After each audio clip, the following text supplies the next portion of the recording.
Hey there. I hope you're doing well today and having fun winding up the week and can do something enjoyable and fun over the weekend. Or you might be working on paperwork for your business or just reorganizing some things. I connect business owners with business tools and advice to help them reach their full potential. And I had a question in the chat yesterday. Well, what kind of business tools? So today I thought I would show you one of the tools that I use frequently, actually with most of my customers. It's a two-page overview. It's a lot of information that you can compile in a couple of pages. And of course, the more information you add, it might end up being 3 to 5 pages, but that would be okay. I would suggest that you copy this. I'll send you the link on Google Docs so that you can save the template and then start filling in the blanks or make your own template. And one of the first things you do is replace my logo with yours or your business name. So this becomes yours. This is your one-page overview that we'll start out with. And maybe start out with your pitch. What verb describes what you do? I use the verb connect business owners, and business owners tells who I work with, and then I try to describe what I offer. The next block is our describe your products and services. I have a friend who has a retail store in Bolivar, Tennessee, and she has all kinds of gift items and art items. So that might be more difficult for her to describe everything that she does, but she needs to get down to a concise description of what she offers and what services are provided along with those products that she sells. Our company helps people by solving what problem? I struggle with that sometimes. I think most of my clients, for example, have a problem of not being organized, particularly with their numbers. So they're great at sales and marketing and going out and connecting with people, but they don't like updating their QuickBooks or looking at their financial statements or evaluating or understanding what their numbers tell them so they can use that information to make better decisions. I think that's a missing link. That's a problem that most of my clients have. Sometimes that problem will vary. For me, anyway, it's somebody who's great at numbers and has not sold anything. Then we look at sales strategy. So that can vary, but what is the problem, the key problem that you solve when you provide your product or service to them? How much do you charge? So I encourage folks to look at an average ticket price.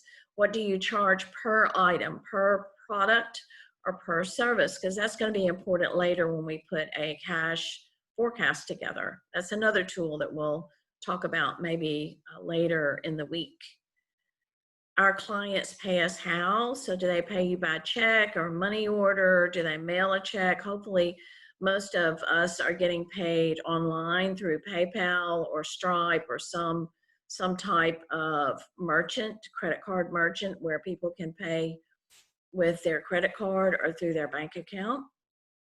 And then this next block is we also make money by, so my core services are business consulting, one-to-one. I am developing a group online consulting program. So that would be something that I would want to make money in the future. So that's what I would put in that block as an example. How many employees do you have and what are their roles? And be brief. All of this has enough room for you to include short answers. You might need to double this and take 2 pages to answer the questions, and that would be okay. But just go ahead and try to not write an entire book. Think about it and then come back to it later. Maybe fill in all the blanks quickly and then come back, sleep on it, come back to it tomorrow. The rest of these items, let's quickly go through. Our clients connect with us how? Most of my clients connect with me through referrals from existing clients. Some of them have found me online through social media, LinkedIn or Facebook, which I'm thankful for. Other people just text me out of the blue, hey, so-and-so told me to text you. I'm looking at doing this. What do you think can you get together? So how do folks connect with you? Think about the specific platforms and where you find your customers, and then where do you, or actually where your clients find you, and then where you can find find prospects. That would be the next block. So they may be some of the same groups. For example, I have a Facebook group now that's pretty much all clients or close to clients or people I know, but I'm branching out into other groups where these are prospects. So I'll be reaching out to people in other groups online and in networking groups, which a lot of those are online right now. It's important to set financial metrics. And this outlines 3 key metrics: what you expect your annual gross sales to be, or if you're starting this, say July 1, look at it over a 12-month period. So from July 1 through June 30th of next year, what do you expect to generate in revenue? What is your expected net income? And net income is defined as cash in less cash out, and then end of year cash on hand. So if you always want to have a surplus of cash where you can invest in the business and also have enough money to pay yourself and your staff. So if it's, 25,000 at the end of the year is what you want to have in the bank to start out the new year, or 125,000, whatever that number is. There are some non-financial metrics that would be key, and you can change these up. For me, it's end of the year customers, end of the year employees, and end of the year strategic partners. The next block is our biggest challenge. So think about, what is your biggest challenge and why is that? Why is it so difficult? And then obviously the next question is, how are you going to solve that problem? How are you going to overcome that challenge? And then what date did you last complete this brief? So I might update this brief today and then come back to it in a week or a month or 90 days from now. At least review your one-page brief every 90 days, and certainly every year. The next page is more backup information, so it's more investigative work and will take probably a little more time than completing the one-page brief. It's know your audience and know your competition. So this is defining what your client needs are and what the solutions are that you offer. And your target, so your target client, and then what is your niche client, and your target client solution, what is your niche client solution. So break that down in terms of serving all business owners, but particularly business owners who are in service businesses who are not exceeding 100,000 in net income. That would be my niche target solution, is to provide advice and tools that they can use to meet that benchmark. Industry data. So you may be familiar with the Standard Industrial Code, SIC code, and that transition to NAICS code, which is pretty much the same thing. It's North American Industry Classification System. You can Google NAICS, and then what you do, and some options will pop up. It's good to know that number. It's a 6-digit number. So I know that number for me is 541990.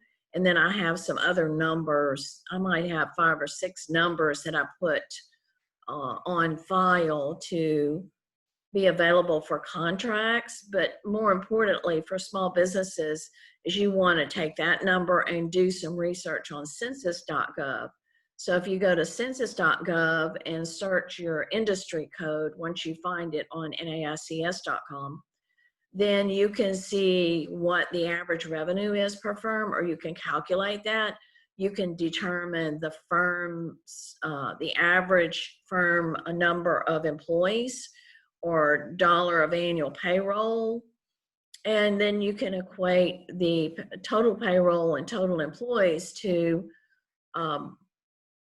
average paid payroll per employee.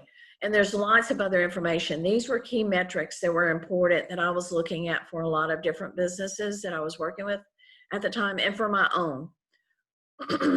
So this is industry data. This is our data. If we're looking at the industry and the average firm is $1 million firm and my firm is 150,000, then I know I am at way, one end of the perspective in terms of the industry. My goal is to be $1 million firm. If most firms in my business are making $1 million a year in revenue, then that may be my goal. That would be your decision to make as to, and it's also how do you, how much, what your end goal is. But it is an eye-opener to look at census.gov and gather all the information you can about your industry, even as a solopreneur. Competitor data. So you want to determine, without spending 5 days doing this, maybe an hour looking at competitor data. Maybe pick 3 top competitors, spend an hour, look at their website, look at who they target on their website, what products they provide, how long have they been in business, because if you're competing against them and you're just starting out, they've been in business for 20 years, that's a competitive advantage for them. How are you going to think about how you're going to overcome that? But this whole competitor data will help you gather information and then compare it to yourself. So this is competitor data and then our data. Competitor pricing. A lot of times you can't find this publicly. You might have to sneak around or make phone calls or have somebody else make a phone call and figure out or determine how much your competitors are charging for what you charge. And then there's some white papers and other things out there that give you some average stats. And then your primary revenue your primary revenue service or product. What's your core product? What's your secondary product and your tertiary product?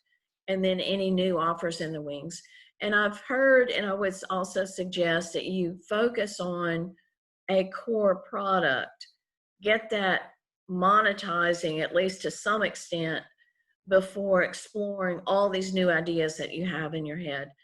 A typical entrepreneur is going to have lots of new things that they want to do. They like starting things, and then when they don't make money, they're holding on to something that they wanted to do, but it's not monetized, so it becomes expensive to continue to operate with offering a service or product that's not generating money for you. Those are my tips for today. I hope you have a good one, and just connect with me on my website, nitablack.com, or message me. I look forward to seeing you.